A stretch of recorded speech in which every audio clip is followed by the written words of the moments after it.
The federal fight, as you all probably know, is largely defensive at this point. We are very concerned about the union's voting strength. 60 Democrats are going to be in the Senate as soon as they seat Al Franken, which is likely to happen sometime next month, at which point they're going to feel like they have a free hand to try to do a whole bunch of very damaging things. First on the list is a bill that I expect everybody here has heard about. We've been calling it the card check bill. The other side has grossly misnamed it the Employee Free Choice Act. This is the bill that would replace the system of organizing a union as it currently exists, which is a secret ballot process, with a system that lets the unions intimidate individual workers one-on-one, or more commonly 3 or 4-on-1, into signing these so-called union authorization cards. And as soon as they get a bare majority of the workforce to sign the cards, that's it. That company is, or that workplace is instantly unionized. No secret ballot, no even time for those who might not be interested in a union to have their side of the debate heard, as the union could be going around in the background and getting those cards while people may not even know an organizing campaign is going on. Part of that bill that has received a lot less attention, but which is no less dangerous, is the mandatory binding arbitration provisions. These say that once the union has pushed its way into that workplace without a vote, all they have to do is stall out contract negotiations for 90 days with a series of outrageous demands, and then Obama administration bureaucrats get to step in under the guise of arbitration to resolve this so-called problem. And if 30 days of mediation and arbitration don't solve this problem and result in a first contract, then the arbiter will write the new labor contract and impose it on that workplace for 2 years. Employees don't get a vote. Employer doesn't have anything to say about it either. The government will be writing private sector labor contracts and telling private sector companies how they're going to do business, which is a pretty scary process. A fellow I know with a major East Coast construction company is not really lightheartedly saying, well, at least the process gives us 120 days to liquidate everything first. Because that's really what it comes down to. Arbiters that don't know the industry and don't know the competitive particulars for that business will be telling them what their costs are going to be and what their organization is going to be and how little flexibility they're going to have. It's a very, very scary proposition.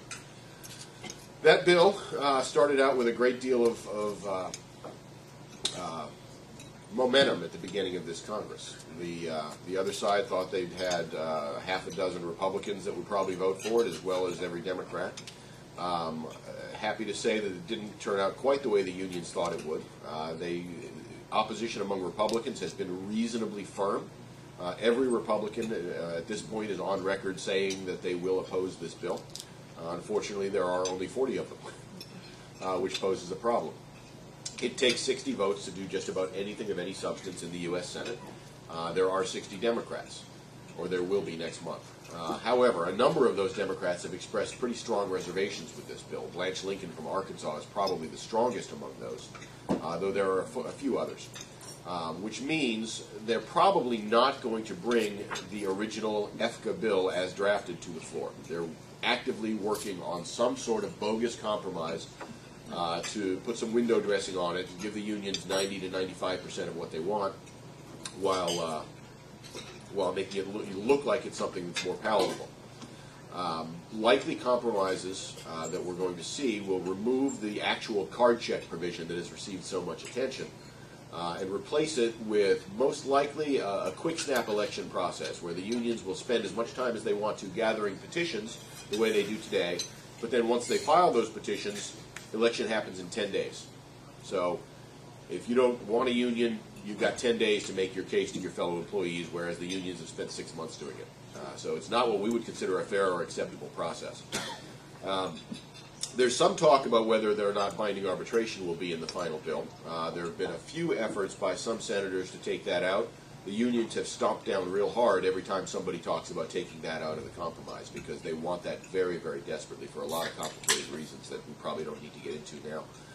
But it is meat and potatoes to them. They have to have it or they're going out of business. Other things likely to be in that compromise, there's some stuff that's not even in the original bill. They're talking about provisions to allow the unions guaranteed access to the workplace during business hours to do their organizing, which is essentially asking the employer to subsidize the organizing campaign. which is a non-starter for lots of good reasons. So bottom line is that bill is not dead, though they don't have 60 for the original version. There's going to be some bogus false compromise provision that's really just window dressing that is going to come to the floor, very likely as early as mid-July. And everybody needs to be aware that that's coming and contacting their senators. Other stuff that's out there. We expect fully them to make another pass at the police and firefighter monopoly bargaining bill. Some of you may remember that one. It's been around for a while now. This is a bill that would use the power of the federal governments to require states to bargain, states to set up systems of bargaining with all of their public safety employees, all the firefighters, all the cops, all the EMTs. Some states forbid that practice, some states require it, some states allow it, allow localities to do it, but it's very much a state-by-state issue right now, and it always has been. This bill would take that issue completely out of the hands of the states and require monopoly bargaining at all levels. Now, this one hits y'all as teachers much more directly, because once they get it for the public safety employees, if you don't have mandatory bargaining in your state now, it's coming. That'll be the next thing that they be pushing for.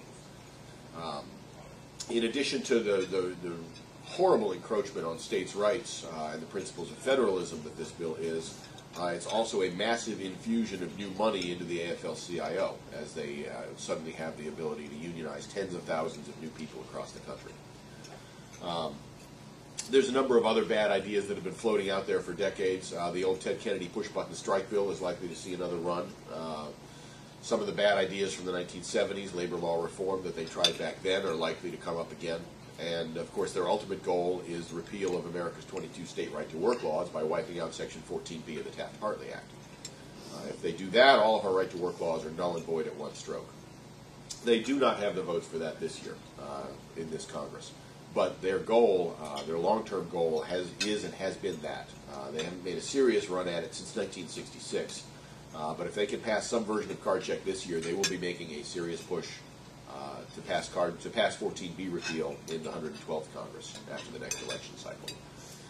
On the good news front, we have had a vote on the National Right to Work Act in the Senate already this year. I think 2 days into the Obama administration, we managed to secure that vote on the floor of the Senate as an amendment to the Lilly Ledbetter bill. We lost, as expected. But we received the same number of votes for it as we did last time 10 years ago, with 10 fewer Republicans in the Senate. So we have done an admirable job, and the unions have helped in purging out the bad Republicans from the Republican caucus. Other good things that are going on, there's a bill that's been introduced this year. We're calling it the RAISE Act. Basically, this bill allows employers to give bonuses and incentive pay above and beyond a union contract. Right now, unions, when they write a contract, it basically says you will pay a person with this much seniority, this much money, and there's no flexibility at all. So this bill would basically say the unions can set a wage floor, but any employer at any point can say, this guy is really excelling, I want to reward that and give him a bonus for it. The unions are going to hate this bill, because if the employer can give financial rewards for good work, it takes away the notion that the union is the author of all things good. It means that good hard work is where good things come from. And that is not a concept that the unions ever want to promote.